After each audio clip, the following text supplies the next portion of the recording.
Welcome him to the studio and thank him for coming.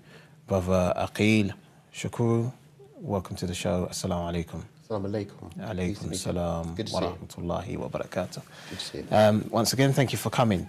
So, I've known now for, I think, maybe going on 2 years. 2 years, yeah. Yeah, I remember, which I'm sure we'll get time to discuss, seeing you turn up to many lectures and so on and so forth, but never actually had the opportunity of speaking to you until after your Shahada. But yeah, let's start from the beginning as always.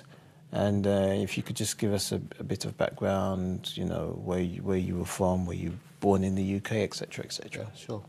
Born in the UK, brought up in South London, essentially Brixton. You know, went to school in the sort of South London area, secondary schooling in Clapham. From there, one sort of gravitated towards the city and college. And, you know, sort of life generally has been sort of, you know, sort of South London based. Sure, sure. In terms of your upbringing, I mean, were you from a family that were churchgoers, or what was their religious kind of inclinations? Yes, churchgoers. The religious inclination was towards Christianity, the Methodist cheating. You know, one used to, you know, observe, you know, Sunday school, go to church, you know, regularly when I was younger. And, you know, also when one was in one's teens and early 20s, I went to church, attended church certainly with my gran, up to about 2003 before she passed away. So, you know, we used to go quite regularly. You know, since her passing, really, that's why stopped, I suppose, stopped going to church. But nonetheless, you know, one has always been a believer in God and the Almighty. And, you know, occasionally, you know, one would go back to church every now and again, but not a regular goer. But, you know, certainly a believer. Okay. It's quite interesting you mentioning that you were a Methodist, because I grew up from, well, my parents are still Methodists. Not that I really understood much about what a Methodist was compared to other denominations. But yeah, that's quite interesting. So you said you were always a believer. So even, I guess, what, from a young child? From as far as I can remember, you know, from day one almost. Okay. You know, church was certainly a part of the fabric that was the family. Sure. So, and, you know, I don't think you and I are here because of man alone. That's how I sort of see it. So, you know, yeah, you know, church was, you know, very much a big thing when I was younger and growing up. Drifted a little bit, I suppose you could say, in sort of mid-ish, sort of 20s. But certainly a believer, absolutely. And the drifting, that's quite interesting. That's something that we can try and get onto as well. But in terms of, again, younger years, your immediate friends around you, I mean, when I was growing up, from what I recall, they weren't really that religious. Maybe one or two may have been, but they weren't necessarily so. Was that not the case with you? Or were you integrated amongst those that went to the same church as you? A mixture of both things, really. There were certainly those who almost found, you know, going to church as being just untasteful.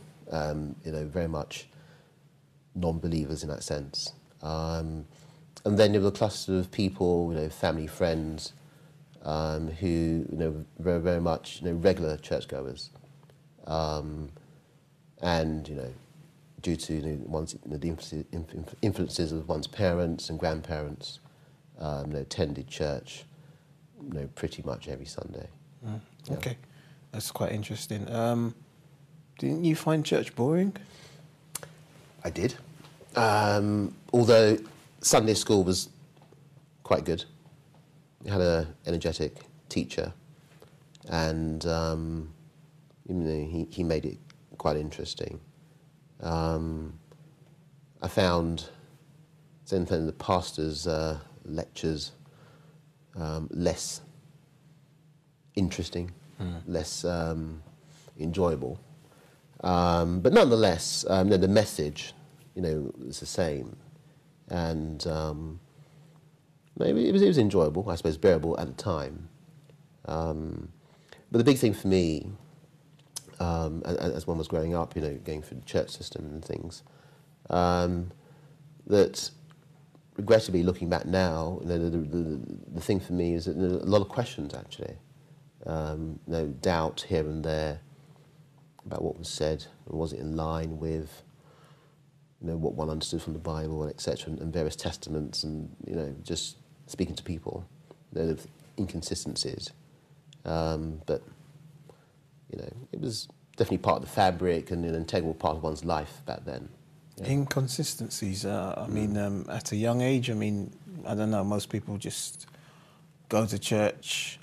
Okay, they may believe. Of course, I don't mean to be disparaging to those who go to church at a young age, but they believe. But again, because they'd rather be outside playing football or whatever it may be, aren't necessarily intellectually engaged with what's going on. So you mentioned that there were inconsistencies. For somebody at such a young age, I mean, what are you referring to here? I found, I suppose lectures, the sermon, on Sunday, it may have been my understanding at the time, but, just a little out of sync to what one understood from reading the Bible and the New and Old Testament. But nonetheless,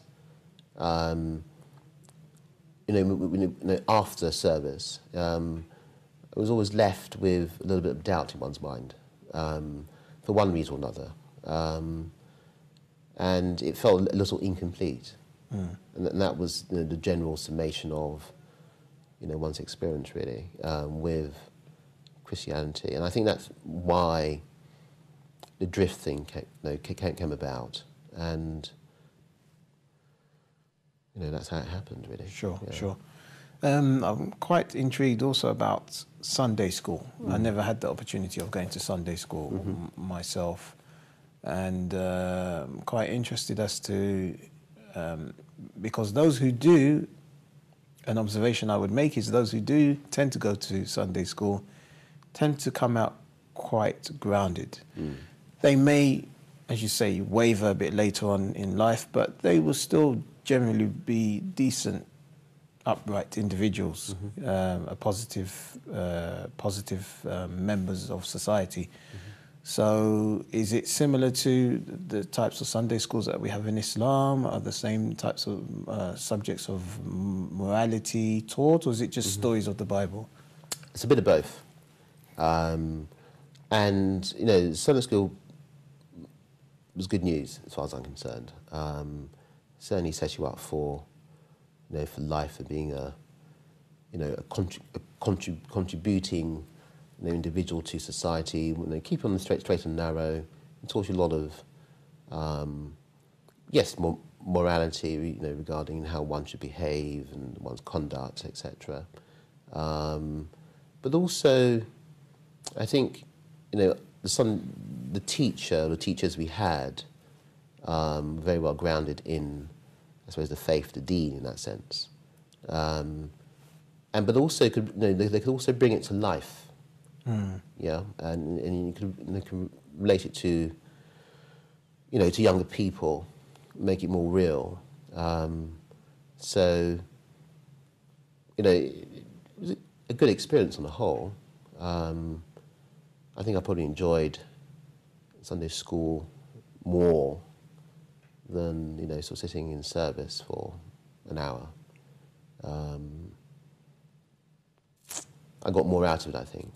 Sure. Out of Sunday school than the service side. Sure. And would I be right in assuming that there was no point up until, I don't know, maybe in your 20s or later on, you can fill us in a bit later on in terms of the age when you started looking into Islam, but Was there any point during these years as a Christian where you thought to yourself, this wasn't the right path? There is another religion out there which is far superior to Christianity, or not? No, I don't think that really existed in my 20s. I've certainly had, you know, the Muslim friends, obviously, and have had done, you know, throughout one's life. And I certainly sense, yes, mid-20s, probably late, you know, early 30s, that religion was, the Islamic religion was more, I don't know, it was stronger. Maybe people sort of lived it a bit more. They exuded it more. And yeah, in comparison to, you know, one's understanding or experience with Christianity. So it's a difficult question, actually. Sure. What about any other religions? I mean, was there ever a point where you know, some people, they come to Islam, alhamdulillah, but sometimes they explore a number of different religions, you know, from Judaism all the way through to the Eastern religions of Buddhism, Hinduism, etc., Taoism, whatever it may be, and then eventually come to Islam. For you, was it just simply, like for me, for example, I never really looked into any other religion. I was a Christian and I didn't really think beyond Christianity, and it was just by accident that I encountered Islam. It was by accident for me, certainly also. I didn't investigate other, you know, religions. I certainly studied religious studies at school, but didn't go sort of beyond that. Sure. But it was maybe a sort of impromptu meeting for me, and I met a very devout sister who influenced my, I suppose, you know, gravitation towards Islam. And, you know, really have her to thank for it, really. But it wasn't, you know, a matter of me sort of, you know, going through all the religions and, you know, making a decision, you know, maybe that one or this one. Sure. You know, sort of best fitted me. Okay, all right. So you did mention a little earlier on, unless I misunderstood what you were trying to say, that during your years as a Christian, you found that there was something missing, or it was somehow not quite complete. What did you mean by that? I've been asking myself that question for years. I don't think I've even found the answer to it. But I know what I felt inside. You know, there was I wouldn't say emptiness, but just felt incomplete. And I don't know why. And I was asking myself that on the way here to the studio today, but again, I still don't have a concrete, you know, answer to that. But it was something that, you know, you sort of, you know, you feel internally. And I certainly have felt in the past, you know, before one's introduction to Islam, and I felt incomplete regarding religion for one reason or another. And I know that, and I'm sure we'll come onto it, that the big thing regarding me and Islam is that I feel very complete. I find a lot of answers. And, you know, the power of the Quran, you know, I found that, you know, it was speaking to me. Sure. It was live, and it was very, very real. Sure. So your first initial encounter with Islam was through a devout sister. Yeah. Was she trying to get you to convert to Islam, or was it simply you interested in Islam through her? Principally the latter.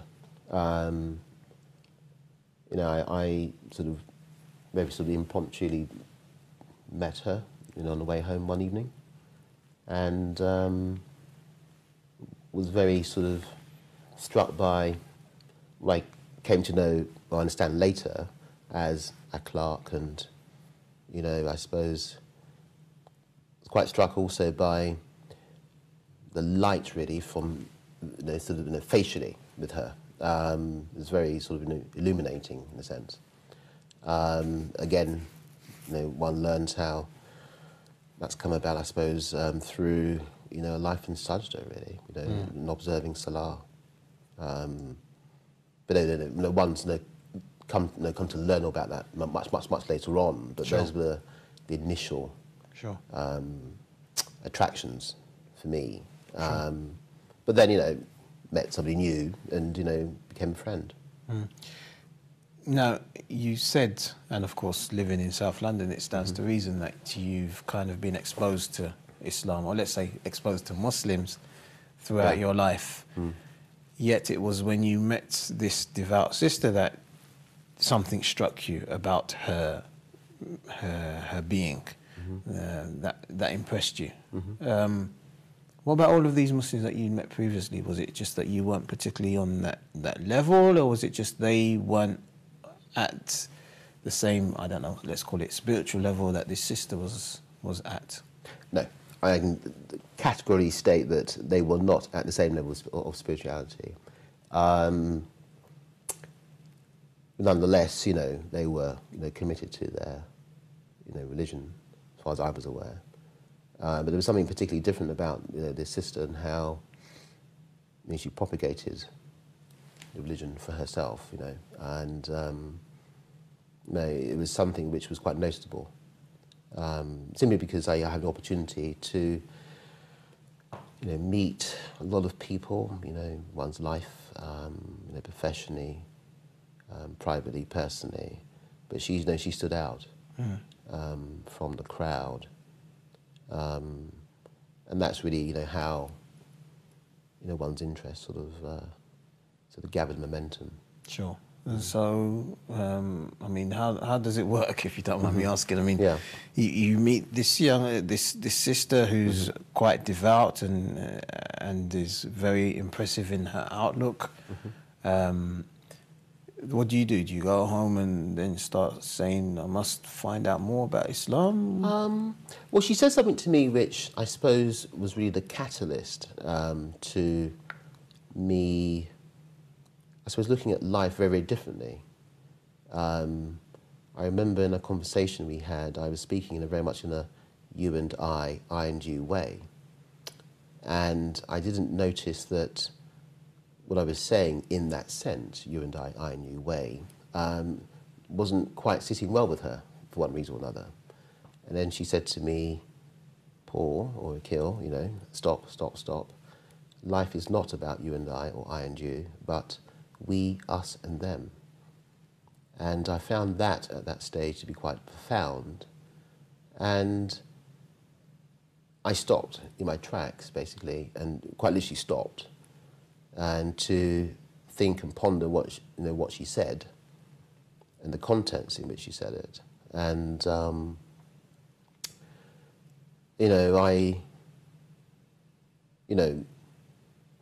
it was a pause for thought, a very deep thought as well, because what happened at that stage is that I suppose life sort of stopped for a moment, and I sort of rewound a tape, almost back to one's earliest recollections, and then played it all back, but with more of a we and us and them sort of approach to things, or perspective.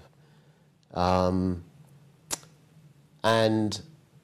I sort of suspected also that she meant a lot more than simply the words. There was much more to the meaning, and it took me pretty much 6 months to find out what she really meant behind that. The we and us part was a reference to the Holy Quran and the inclusivity of the Quran and Islam, and them is reference to the Holy Ali Bayt alayhi salam. And really that was the trigger, the catalyst for one's interest to grow in Islam largely, and the teachings of the Ali Bayt, and that's where it all sparked. One's interest, and just to find out more Sure. You know, it was quite profound for me. Okay. So this statement was made, and did you seek clarification from her then, or did you go away for this 6 months and ponder, and then what, do research? I mean, I sought clarification for 6 months, and she said, "You will find out." And I kept on sort of probing, and then I left it, and then it would come back to mind, and then just probe again maybe, or ask the question, and she said, "You'll find out." And it was just more of a, it wasn't necessarily a game between us, but it was more of an intellectual play, I suppose.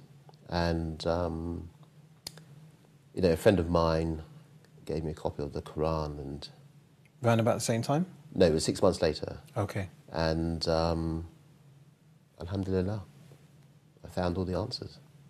Right, so you took this Quran. Opened it. Why did he or she give you the Quran in the He first gave place? it to me simply because he was aware that I had a growing interest with regard to Islam, and he just gave me a copy. Here's a book. Friends often exchange gifts. Sure. That was just one gift, and He was obviously a Muslim. yeah, and and then I obviously double checked it with her, and she said yes.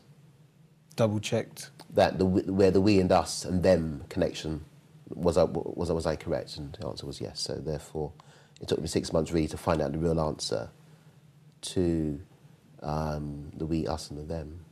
Sounds like she knew this Quran was coming sooner or later. Yes. She's very sort of devilishly. Well, there's a cunning adroitness, should we say, about how she operates, and alhamdulillah for that. But yeah, it's all very good, very positive. Sure. And so you got this gift of a Quran from this Muslim brother, and you opened it up, presumably from the first chapter, and started reading. Started reading. That Surah Al-Fatiha is quite amazing, and I suppose one could feel a change going on as you were reading. Yeah, there's a change going on. Really? Yeah. Really? Because obviously you would have had previous knowledge of the prophets, as you mentioned, in the Old Testament and so on and so forth. Yeah. But one's knowledge wasn't. I wouldn't say it's vast. Sure. Sure. At that stage. Okay. Yeah. All right. We're due for a break now. When we come back, I want you to just give us a bit more information about what happened. Indeed. With regards to this, what was this transformation? What was it that was speaking out to you when you were reciting the Quran, reading the Quran in English? Thank you very much, Brother Aqueel.